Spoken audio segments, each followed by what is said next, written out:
নমস্কার, আমার কথা শুনতে পাচ্ছেন? নির্বাচন কমিশনার, নির্বাচন আধিকারিক যারা আছে, আপনাদের কাছে প্রথম দিন থেকে বলছিলাম, লিখিত জানিয়েছিলাম যে সময় বৃদ্ধি করুন।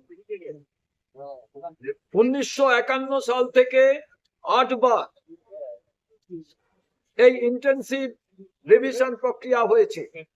এবারে এসআইআর আপনারা 1 মাসের পর আমাদের দাবিতে 1 সপ্তাহ বৃদ্ধি করলেন, কিন্তু কি এমন ঘটলো? বিজেপি শাসিত রাজ্য মধ্যপ্রদেশ, উত্তরপ্রদেশ, গুজরাট, আন্দামান নিকোবর এগুলোর সময় বৃদ্ধি পেল, পশ্চিমবাংলায় কেন পেল না? তার মানে কি? জ্ঞানেশ কুমারজি, আপনি সুপরিকল্পিতভাবে পশ্চিমবাংলায় ত্রুটি মুক্ত ভোটার লিস্ট যাতে না হয় তার জন্য যুদ্ধকালীন তৎপরতায় একেবারে হড়বড় করে এই প্রক্রিয়াকে সম্পন্ন করতে চাইছে।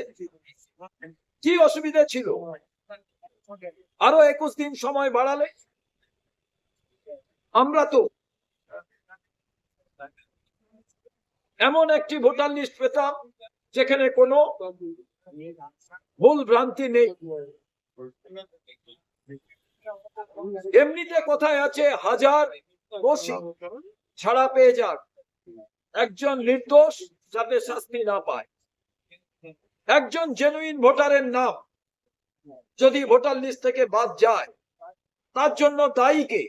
নির্বাচন কমিশন। একেই তো ভুল কাজ করেছে, 2024-এর ভোটার লিস্টকে গণ্য করেন। কারণ তাহলে বর্তমান কেন্দ্রীয় সরকারের ক্ষমতায় থাকার কোনো অধিকার থাকতো না। 21 সালের ভোটার লিস্টকে গ্রহণ করেননি।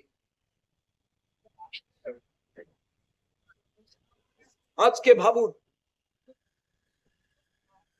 আমরা নির্বাচন কমিশনের কাছে এখনো আবেদন করছি, পশ্চিমবাংলার জন্য সময় বৃদ্ধি করুন।